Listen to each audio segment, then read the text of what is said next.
자, 오늘 말씀은 이제 여러분 너무나 잘 아시는 그 300데나리온 되는 옥합을 깨뜨려서 우리 예수님께 부어드리는 그런 내용이 되겠습니다.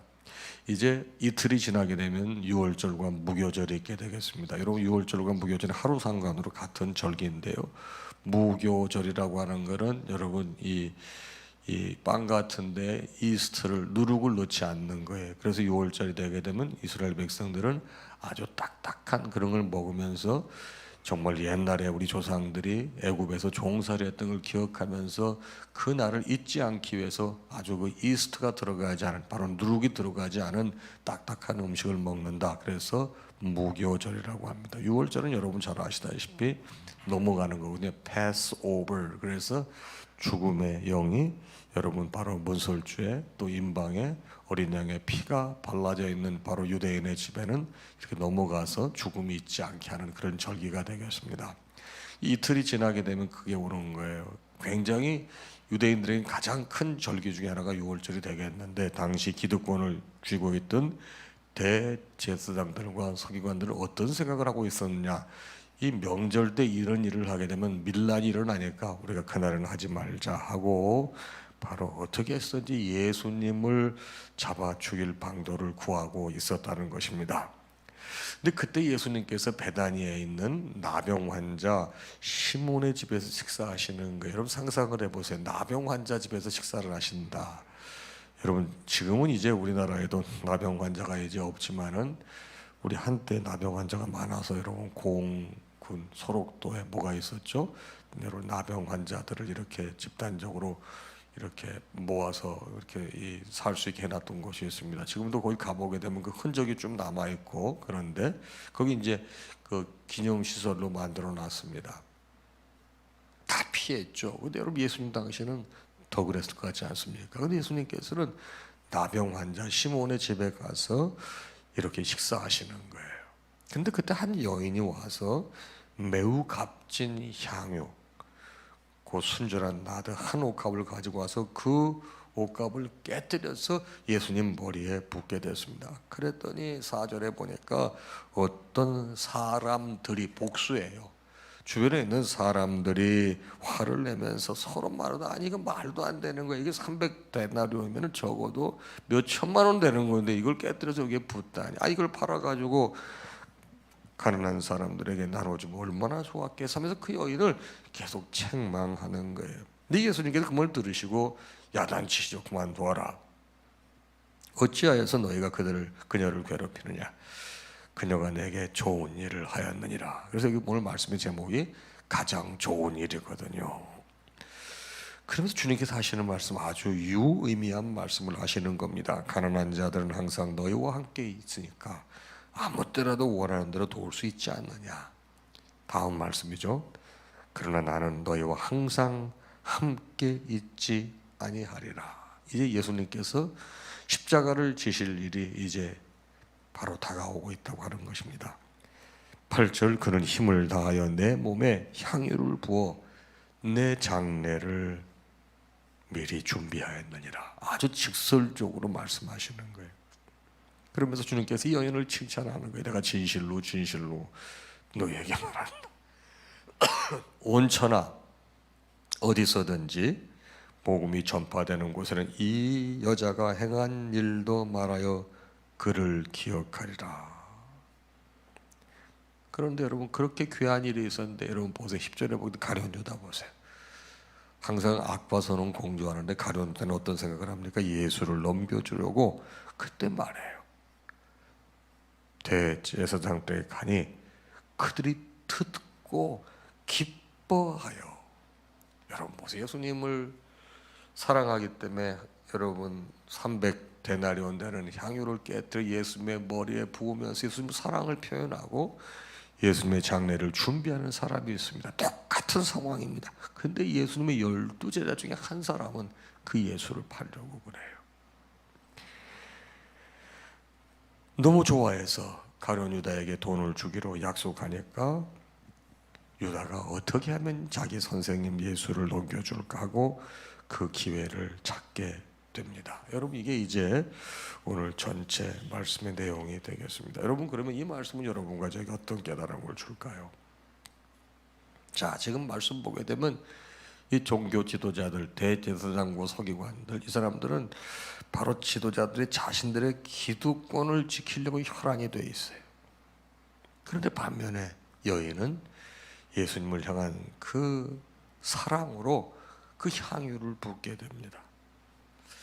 여러분 이 말씀을 통해서 똑같은 상황인데 어떤 사람은 자기의 기득권을 지키려고 아등바등하는 사람이 있어요. 어떤 사람은 예수님을 너무 사랑해서 자기가 여러분 준비했던 1년치의 여러분 이 품삯에 해당되는 그 옥합을 깨뜨려서 여러분 예수님 머리에 부어드리는 거예요. 이 아침 우리에게 질문합니다. 예수님을 사랑하기에 자원함으로 내가 깨뜨린 향유 옥합은 무엇입니까? 한번 생각해 보십시다. 나의 희생과 헌신, 주님의 고난에 동참하고 장례를 준비하는 나의 헌신은 무엇인가? 한번 생각해 보시기 바랍니다. 두 번째 질문입니다. 바로 미리 준비한 예수님 장례지 않습니까? 이 사람들이 뭐라고 그랬어요? 그 비싼 걸 허비하느냐고. 이 사람들은 여러분 구제보다 더 중요한 게 뭐가 있냐고 생각하는 거예요. 그런데 여러분 이 여인은 구제보다 더 중요하고 급한 일 바로 뭐예요? 이제 곧 주님께서 십자가 지시거든요. 그 말씀을 하셨는데 제자들조차도 그걸 깨닫지 못하고 있었지만 이 여인은 아는 거예요. 바로 주님의 슬픔에 참여하고 예수님의 죽음을 준비하는 것이 구제하는 것보다 지금은 더 급하고 중요한 일이라는 것입니다. 그러니까 예수님께서 이 가난한 자들은 너희들과 늘 함께 있을 것이고 너희들은 언제든지 구제할 수 있지만 나는 너희와 함께 계속 같이 있지 못한다 이렇게 말씀하셨잖아요. 여러분 신앙생활할 때 급한 일과 중요한 일이 있어요. 어느 걸 먼저 해야 되겠습니까? 많은 사람들 생각할 때 급한 일을 먼저 생각해요. 그런데 아니에요. 중요한 일을 먼저 하는 거예요. 자, 여러분 오늘 이 아침에 여러분과 제가 깊이 생각해야 될 것, 여러분과 저는 사람들을 평가할 때 도덕과 선행의 관점에서 봅니까? 아니면 구원과 생명의 관점에서 봅니까? 여러분 지금 이 예수님 주변에 있던 많은 사람들은 그 여인을 여러분 책망했거든요. 왜? 여러분 그거는 구원과 생명의 관점에서 본 게 아니라 윤리 도덕적인 입장에서 바라보는 거예요. 여러분 우리가 결단할 때 결단 그 자체로 능력이 있는 건 아닙니다. 여러분 결단할 때 반드시 그 근거가 중요한데 영적으로 영혼을 사랑하는 마음이 있어야 되는 것입니다. 영혼을 사랑하는 마음이 있게 돼 그 결단의 능력이 덧입혀지는 것입니다. 우리는 사람들을 바라볼 때 구원과 생명의 관점으로 바라봐야 되겠습니다. 여러분과 제가 이 여인처럼 예수님의 십자가 고통에 동참하기 위해서 내가 쏟아 부어야 되는 향유는 무엇인가? 여러분 깊이 생각해 보시기 바랍니다. 다음에 마지막 말씀은 온 천하에 기억될 일이라고 그랬습니다. 이건 무슨 말이에요? 여러분 예수님의 이 사랑, 우리를 위해서 당신의 목숨을 주신 그 귀한 사랑, 그것을 생각할 때 우리가 귀하게 여기는 향유옥합을 부을 수 있습니다. 여러분 그럴 때 우리의 사랑, 주님을 표현하는 이 사랑의 방법이 여러분 만천하에 전해지는 거예요. 우리는 무명한 자예요. 이름이 없어요. 그러나 주님을 사랑하는 마음으로 헌신하고 충성하게 될 때 여러분 우리의 이 주님을 사랑하는 마음이 온 천하에 전해진다는 것이 오늘 말씀 아니겠습니까? 여러분 보세요. 세계 방방곡곡에 하나님의 교회가 세워지고 복음의 역사가 크게 일어나고 있습니다. 제가 지난주에 말씀하면서 백사겸이라고 하는 백장님에 대한 설교를 예를 들지 않았습니까? 여러분 그 사람 점을 너무 잘 쳐가지고 대동강변을 따라 점을 쳐가 어마어마한 부를 일으켰던 사람입니다. 근데 그 사람이 여러분 예수를 믿고 앞을 보지 못하는 사람인데 여러분 예수를 만나고 난 다음에 영적으로 세상을 보잖아요. 그리고 자기의 모든 재산을 팔아서 가난한 사람에게 다 나눠주고 자기와 아내 둘이서 전국을 다니면서 고향의 국장님 옷이다. 여러분 그런 제목을 가지고 간증 집회를 해서 수없이 많은 사람을 주님 앞으로 인도했다고 제가 말씀을 드렸습니다.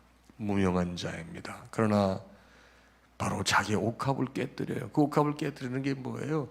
자기의 시간과 에너지와 자기의 모든 것을 주님 앞에 내려놓고 주님의 이름을, 자기가 만난 예수님을 전했을 때 그의 거룩한 이름이 이렇게 여러분 한참 시간이 지났음에도 불구하고 회자가 되지 않습니까?